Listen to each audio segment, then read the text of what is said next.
سب سے اعلیٰ و اولیٰ ہمارا نبی،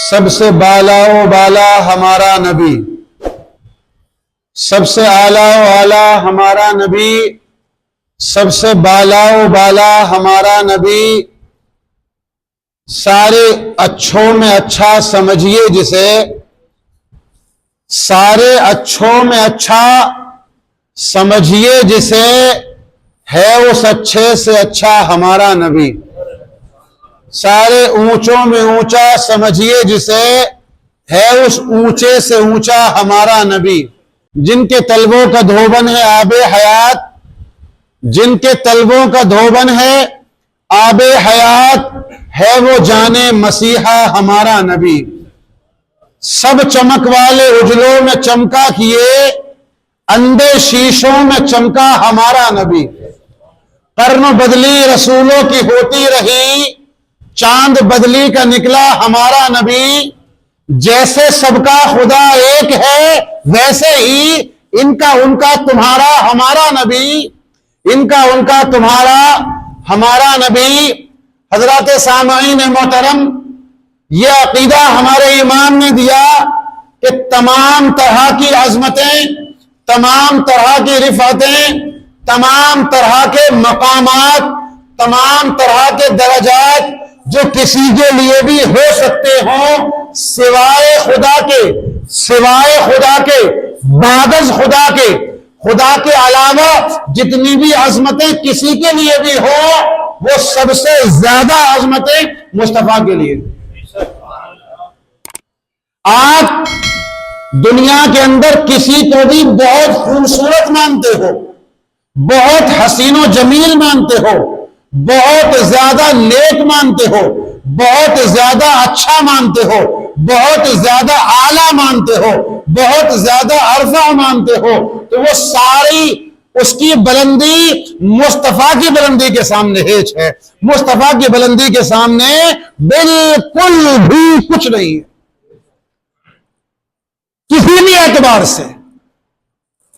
جتنی بھی خوبی کی چیزیں ہیں، جتنی بھی کمال کی چیزیں ہیں، جتنی بھی اچھائی کی باتیں ہیں، جن چیزوں سے آپ کسی کی تعریف کرتے ہو یا کر سکتے ہو، وہ جتنے بھی الفاظ ہیں مصطفیٰ کریم صلی اللہ علیہ وآلہ وسلم کی عظمت کے سامنے، مصطفیٰ کی ذات کے سامنے وہ سارے الفاظ تھوڑے نظر آتے ہیں۔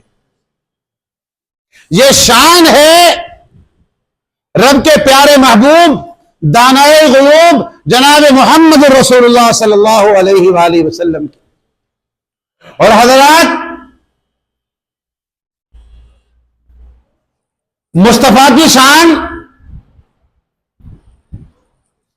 رب نے بلند فرمائی ہے، مصطفیٰ کی عظمت رب نے اونچی کی ہے۔ اب جو یا تو رب کے برابر ہو، ایسا کوئی ہو نہیں سکتا، ہوگا کوئی؟ رب فرماتے لیسا کمثلہ شیء، کہ خدا کی طرح کوئی ہے ہی نہیں، تو یا تو رب کے برابر ہو یا پھر رب سے بھی بڑا ہو۔ جب برابر نہیں ہے تو بڑا کہاں سے آئے گا؟ جب رب کے برابر کوئی نہیں ہے تو بڑا کیسے آ سکتا ہے؟ لہذا یا تو رب کے برابر ہو کوئی یا پھر رب سے بڑا ہو کوئی کہ جو مصطفیٰ کی عظمت کو کم کرنے کی کوشش کرے، کیونکہ رب سے بڑا کوئی نہیں۔ اب رب نے مصطفیٰ کی ذات کو بڑا کر دیا، رب نے مصطفیٰ کی شان کو اونچا کر دیا، رب نے مصطفیٰ کو رفعت عطا فرما دی، رب نے مصطفیٰ کو مقامات اعلیٰ عطا فرما دیے۔ اب یا تو کوئی رب کے برابر ہو جو نیچا کرے، یا پھر رب سے بڑا ہو، اور یا پھر خود رب ہو۔ بات آئی نہیں سمجھ میں؟ بھائی رب نے اگر کم کرنا ہوتا تو بڑھاتا کیوں؟ رب نے اگر مصطفیٰ کی عظمت کو کم کرنا ہوتا تو بڑھاتا کیوں؟ لہذا جب رب نے بڑھا دیا، اب رب کے جیسا کوئی لے آؤ، پھر اس کے بعد بات کرنا۔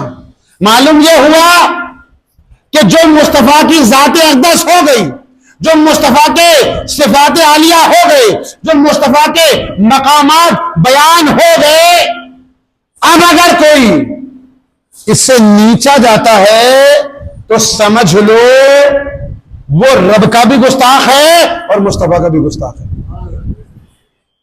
وہ رب کا بھی گستاخ ہے اور مصطفیٰ کا بھی گستاخ ہے، پھر چاہیں وہ کہیں کے مولانا صاحب کیوں نہ ہو، کہیں کے پنڈت جی کیوں نہ ہو، کہیں کے مفتی صاحب کیوں نہ ہو، کہیں کے پادری کیوں نہ ہو، وہ پھر کوئی ہو، اس لیے کہ یا تو رب کے برابر ہو جاؤ یا رب سے بڑے ہو جاؤ، اس کے بعد مصطفیٰ کی عظمت کے اوپر سوال کھڑا کرنے کی تم جسارت کرنا۔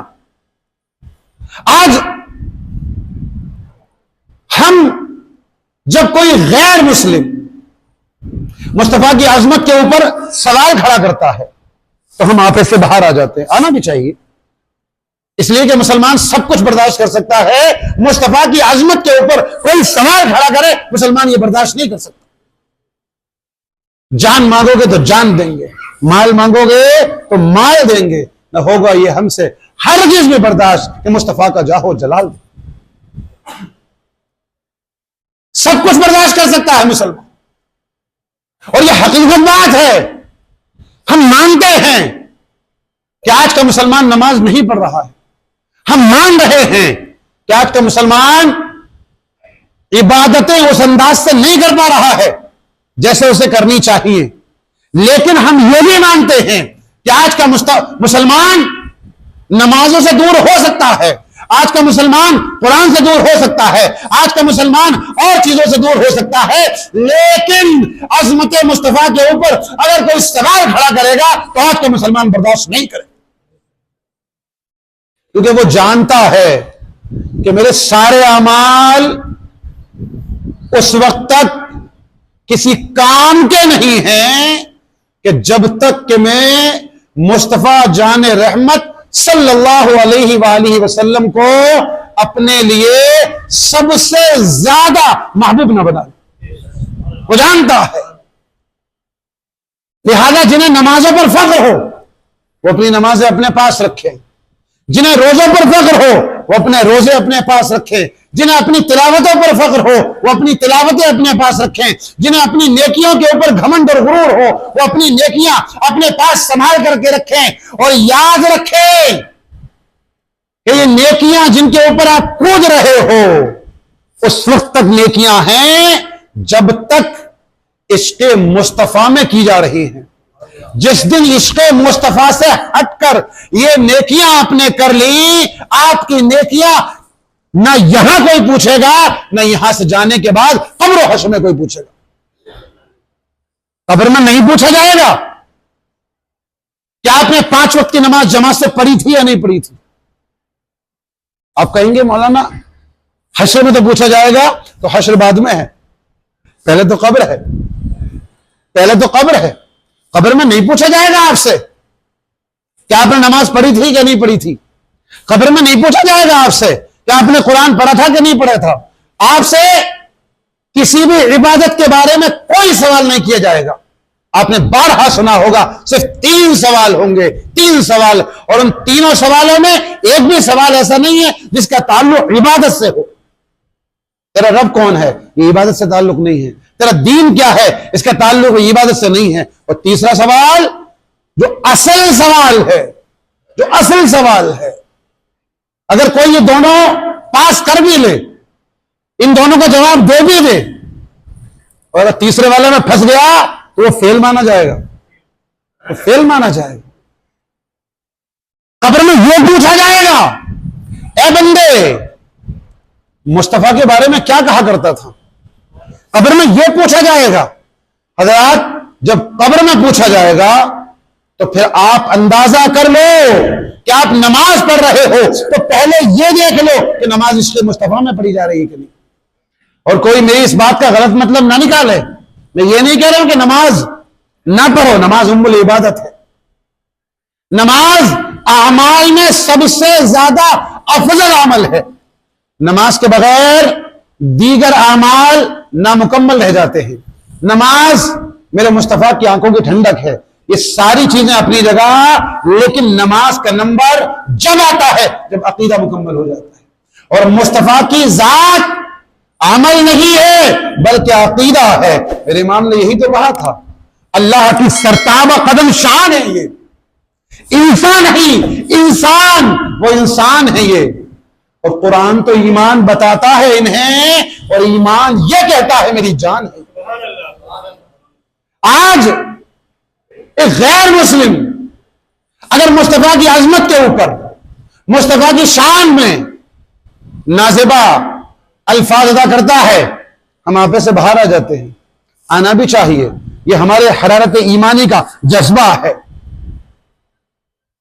امام مالک سے کسی نے پوچھا کہ اگر امت کے سامنے اس کے نبی کو برا کہا جائے، اس کے نبی کی گستاخی کی جائے، اس کے نبی کی شان میں نازیبہ الفاظ کہے جائیں، امت کو کیا کرنا چاہیے؟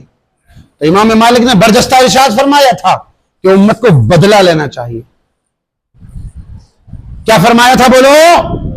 بدلہ لینا چاہیے. اب ایک بات کہوں، بدلہ کیسے لیا جائے گا؟ اگر کوئی نبی کے بارے میں غلط بول رہا ہے تو ہم اس کے بارے میں غلط بولیں گے.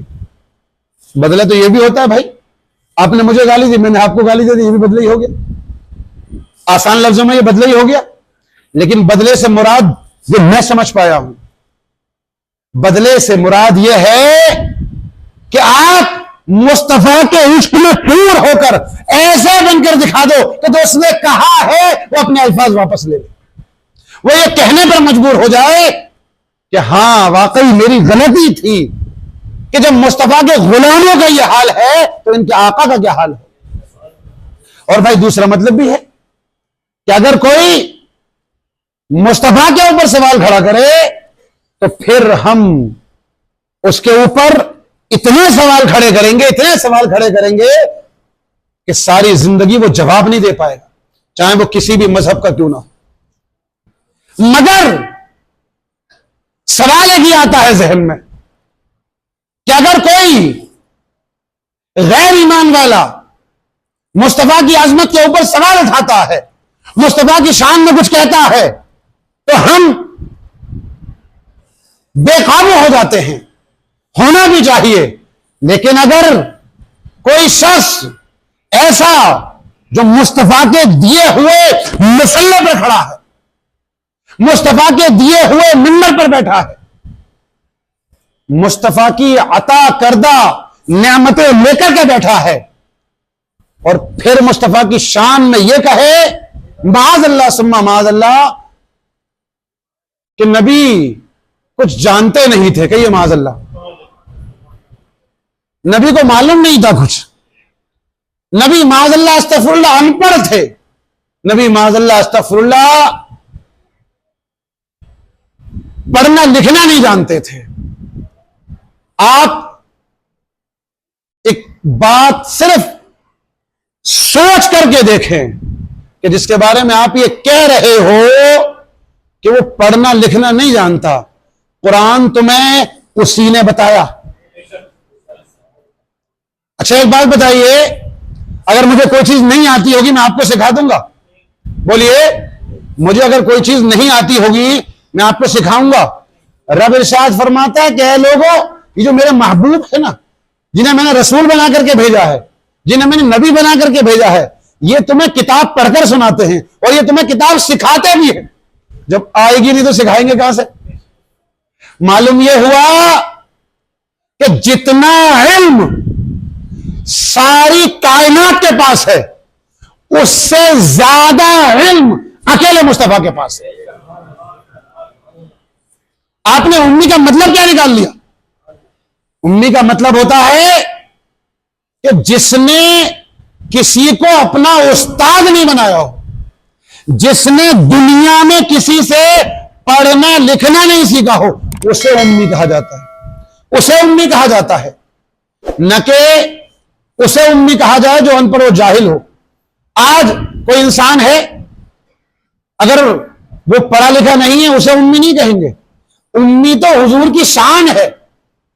امی حضور کے جو 99 نام ہیں، تو اور بھی بہت سارے نام ہیں مصطفیٰ کے صفاتی، لیکن مشہور جو نام ہے 99 ان میں ایک نام مصطفیٰ کا امی بھی ہے. امی یہ کوئی توہین کا لفظ نہیں ہے، بلکہ یہ تو شان کا لفظ ہے، یہ تو عظمت کا لفظ ہے. یعنی وہ رسول ہے ہمارا کہ جس نے دنیا میں کسی سے پڑھنا لکھنا نہیں سیکھا، اس کے باوجود بھی سب سے زیادہ جاننے والا. میرے امام نے جبھی تو فرمایا سب سے اولا و اعلیٰ ہمارا نبی، سب سے بالا و بالا ہمارا نبی. اس لیے حضرات حیرت اس بات پر ہوتی ہے کہ اگر غیر ایمان والا مصطفیٰ کی شان پر اعتراض کرتا ہے تو ہم اس کے لیے کھڑے ہوتے ہیں، لیکن یار جو سب کچھ مصطفیٰ سے لے کر بیٹھا ہے، سب کچھ مصطفیٰ سے لے کر کے بیٹھا ہے، بتائیے اگر مصطفیٰ نہ ہوتے تو ایمان والا ہو جاتا؟ بولو. ابھی کہا نا ایمان یہ کہتا ہے میری جان ہے. یہ معلوم یہ ہوا کہ ایمان اس سے بڑی کوئی دولت نہیں ہے، یہ مصطفیٰ کا صدقہ ہے. قرآن یہ مصطفیٰ کا صدقہ ہے. جن نمازوں پر کود رہے ہو یہ نمازیں مصطفیٰ کا صدقہ ہے. جن سجدوں کے اوپر تمہیں فخر ہے یہ سجدے مصطفیٰ کا صدقہ ہے. جس ممبر کے اوپر بیٹھ کر تم یہ باتیں کر رہے ہو یہ ممبر مصطفیٰ کا صدقہ ہے. الغرض ساری کی ساری چیزیں مصطفیٰ کا صدقہ ہے. حیرت اس بات کے اوپر ہوتی ہے کہ تم سارے صدقے مصطفیٰ سے لینے کے باوجود پھر مصطفیٰ کی ذات کے اوپر سوال کھڑا کرتے. اور حضرات ہمارے امام نے یہ بھی کہا کہ اور تم پر مت مانو احسان، اور تم پر میرے آقا کی عنایت نہ سہی، بقول تمہارے پاس مصطفیٰ کے صدقے سے کچھ نہیں ہے. جبکہ ہمارا تو عقیدہ یہ ہے کہ ہم سانس بھی لے رہے ہیں یہ بھی مصطفیٰ کا صدقہ. اور تم پر میرے آقا کی عنایت نہ سہی، نجدیوں کلمہ پڑھانے کا بھی احسان گیا. بھئی کلمہ کس نے پڑھایا تمہیں؟ کلمہ کس کا پڑھ رہے ہو؟ تو کم از کم اس کلمے کی لاج رکھ لیتے. ایک غیر ایمان والا ہو وہ تو مصطفیٰ کلمہ نہیں پڑھ رہا ہے، لیکن آپ مصطفیٰ کا کلمہ پڑھ رہے ہو، نمازوں کے اندر مصطفیٰ پر درود بھیج رہے ہو، اور اس کے باوجود آپ یہ کہہ رہے ہو کہ مصطفیٰ کو کچھ آتا نہیں ہے. معاذ اللہ، مصطفیٰ پڑھے لکھے نہیں ہیں. میں اکثر یہ بات کہا کرتا ہوں کہ آج ہمارے نوجوانوں کو ضرورت ہے اس بات کی کہ بھائی ایسے لوگوں کے بیانات نہ سنا کرو، کیونکہ ایسے لوگوں کے بےہودہ بیانات کی وجہ سے ہی تو اب آدھے لوگ ایسے ہوتے ہیں جو حمایت میں کھڑے ہیں، اتنی بڑی بات سننے کے باوجود بھی جی ان سے غلطی ہو گئی آپ تو معافی مانگ بھی لی. بھائی یہ غلطی ہے، اسے غلطی کہو گے آپ؟ پھر ایک عام آدمی جو کچھ جانتا نہ ہو وہ اگر کوئی بات کہہ دے ایسی سمجھ میں آئے گی صاحب؟ اسے کچھ معلوم نہیں ہے، وہ پڑھا لکھا نہیں ہے، وہ جانتا نہیں ہے. آپ نے 10-20 سال اپنے تعلیم میں لگا دیے اور آپ یہ کہہ رہے ہو کہ صاحب ہمارے پاس یہ ڈگری بھی ہے، یہ ڈگری بھی ہے، ہم یہاں سے فارغ ہیں، ہم یہاں سے فارغ ہیں، ہم نے یہ والی سندیں لے رکھی ہیں. تم ساری کی ساری سندیں اپنے کوڑے کے ڈبے میں ڈالو، اس سے زیادہ حیثیت کچھ نہیں ہے. تمہاری ساری کی ساری سند ہوگی. اس لیے کسی سند کی ضرورت نہیں ہے اس بات کو سمجھنے کے لیے کہ مصطفیٰ کی ذات خدا کے بعد سب سے بلند و بالا ہے. کسی سند کی ضرورت نہیں ہے. اگر ساری سندیں لینے کے باوجود بھی آپ اپنا یہ عقیدہ نہیں سنبھال پائے تو پھر آپ کا اللہ ہی مالک ہے. اس لیے ہمیں اور آپ کو چاہیے کہ ہم ایسے لوگوں سے جڑیں کہ جن کے بیانات کے اندر عشق مصطفیٰ ہو، جن کے بیانات کے اندر محبت مصطفیٰ ہو، جن کے بیانات کے اندر آداب مصطفیٰ ہو، عظمت مصطفیٰ ہو. اس سے آپ کا ایمان تازہ ہوگا اور پھر جب آپ عمل کی دنیا میں آئیں گے تو وہ اعمال آپ کے عقارت نہیں جائیں گے بلکہ قابل قبول ہو جائیں گے. اللہ جل شانہ و عما نوالہ ہمیں اور آپ کو صحیح معنی میں عمل کی توفیق عطا فرمائے.